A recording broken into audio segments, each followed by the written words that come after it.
Well, as you can see today, we are putting this little old Milwaukee Fuel skill saw for metal through its paces.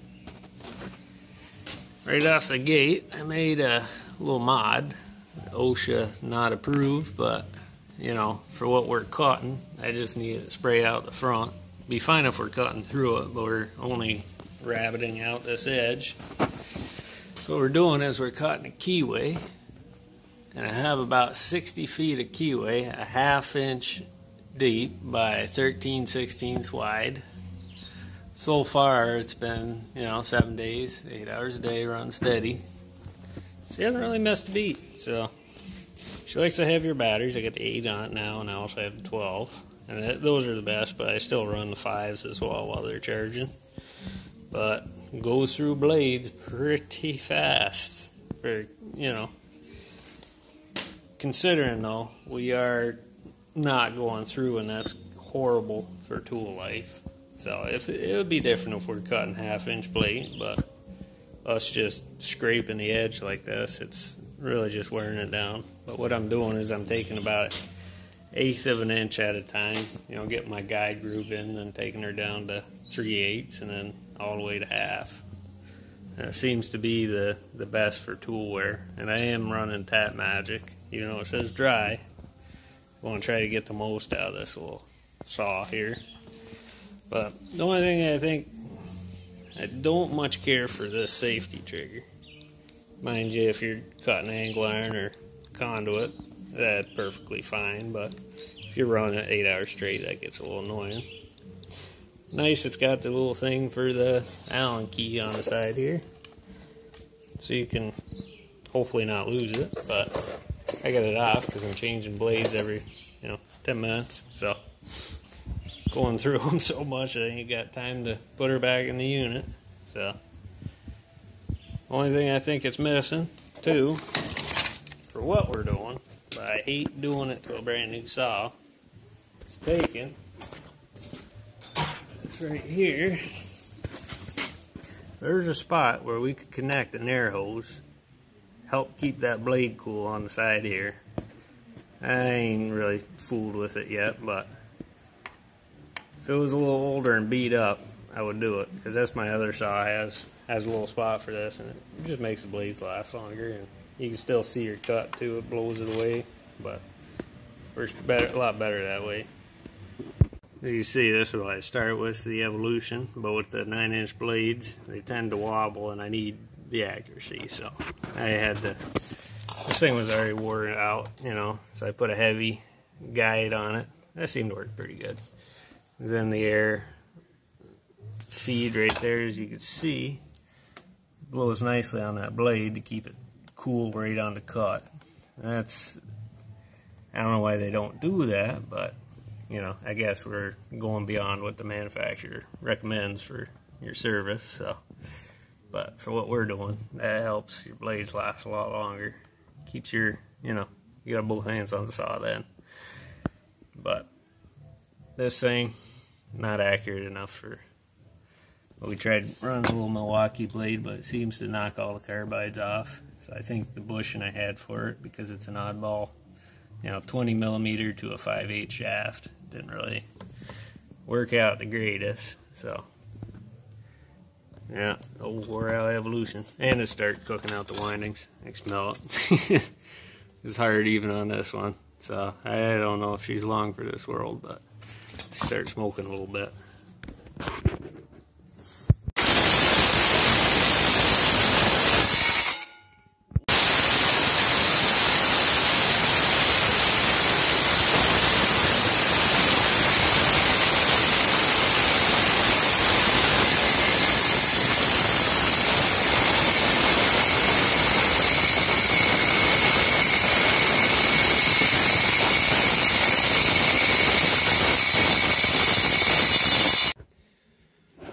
So to get a little more life out of your saw blades, I find there is a way of grinding them to get them a little sharper. Now, may not be the best for this one, because you can see we're missing a few carbides on it. That one's pretty beat up. But I find for one extra grind, you could take and actually hollow grind it, just like the factory one. I don't know if you can see that too well. Here's, as it wears down, it goes flat. So to bring it back into life, and I find I get probably equal to the factory edge, I just taken this wheel right here, got this nice wide stone that fits your teeth right here. I take and I grind just along this seam where the silver solder is. Just hit it until that rolled edge comes up to the tip. And I find that's working pretty good. Then I take this other one over here. I don't know where she went. Ah, right here. This little tiny flat face one. And I match the edge. You got your angle here you can follow. Just hit about 3 seconds here, about that angle. Come up this one because this one's kicked up. That angle. Just 3 seconds all the way through it. And it seems to be working pretty good close to the factory. So, after buying, 40 blades already, it's good to get a little extra life. I tried using this tool here, but it really isn't getting nowhere near close to what I need for cotton. I mean, you might be able to get about 10% of factory edge, but this grinding like this gets me about, 90 to 100 of the factory edge. So it's been working out pretty good like that. So.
So with your tooth configuration, if you're looking top down on it, on a fresh blade, it's going to look something like this. Alright, as it wears down, she goes flat and sometimes a little rolled on the cut and leading edge. So we just got just enough meat where we could take that and cut that back around, or she'll cut again. But also on the tip, they're like this, staggered, one behind the other, the one behind it's like this. As that wears down, same thing again, it goes flat. Doesn't cut so good. So we just take a little more right in there, bring her back to true. Somewhere on this one, there's a little hairline crack. Can't find it again, unfortunately. A little teeny tiny. You always want to inspect for those, but I'm going to run it anyways. I'm not too worried. I got a whole face shield and everything. The guard's pretty good on that, so just going to go with it. Check this one. Yep. This one's got nothing, but it ain't got no carbide, so she's done for. But this one, as you can see, she's all, I guess you can't see, but she's all back to new again. So I'm going to run it for a bit, change it out again, sharpen another one. Well, as you can see from the tool room here, we bleed red. Tried a lot of different things, you know. You still get some crappy tools, but used to run rigid for a little bit, try it, you know. It's a little cheaper, but it just doesn't hold up quite the same, you know. And metalworking, you gotta try to go with the best. You can't let a tool let you down, you know. But you tried DeWalt, you know. Yeah, DeWalt's good. A little bit better than rigid, but it's still, you pay that extra $1 and it takes you where you need to go. But great tools. This is a real nice one here, you know, 3/4 inch. Beautiful. You get those stubborn son of bitches. But yeah, when you want the best, you gotta go with it. Even though you spend an extra $50, it's worth it. Not having to run to town, grab another tool. Alright, now she kicked off because of the thermal override. Right down in here, I think, is a motor controller. That gets pretty warm when you're really forcing on her. Even with the blade, it probably transfers the motor too.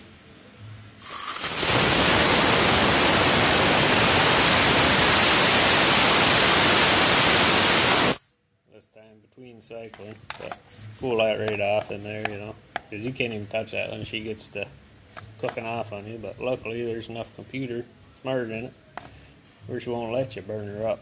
So it's good for the guys in the shop. The 200-pound gorilla that gives her a hot supper. Doing pretty good though. But we can do a second grind on these and get 3 times the life out of them. They run about 80% of the factory edge, so not as good as the first grind, but still, you know, pretty good. But what I do is I got this, you know, Harbor Freight sharpener, and I just crank it in, bring my tooth up, about 12 seconds a piece, and that brings them right into true again. So let me show you here. Just like this.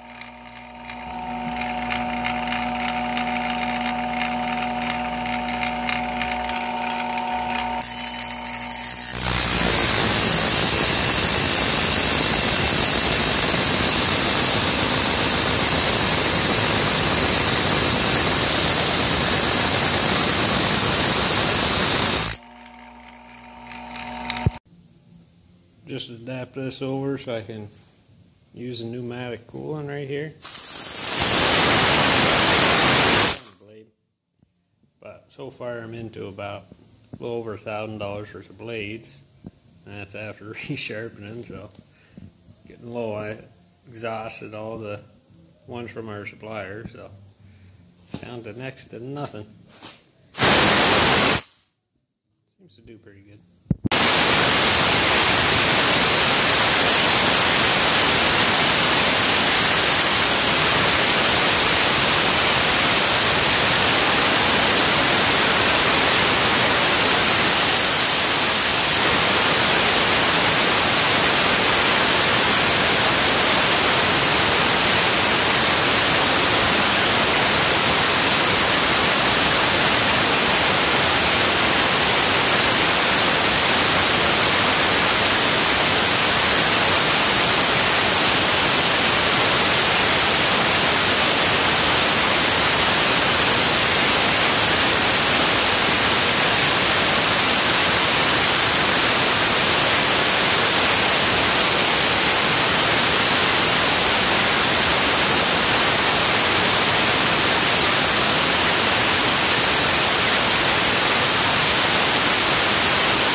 to know how deep we're going. That's a full 3/4 inch solid, so you see she's pretty darn straight. But well, we got probably, we'll say 50 more feet to go. Well, there stands a hard-fought victory for Milwaukee. 13/16 by 1/2 inch groove cut in. It's just mild steel, but see, I touched it up a little bit in that corner with the grinder. Just don't look bad on this lower edge I did with the Evolution. You can see a wobble all over the place, but still we're plus or minus a 32nd. Same way here, pretty darn straight. So yeah, out blades in the area. Who'd have thunk it? 30 blades in. Still got probably 30 more to go.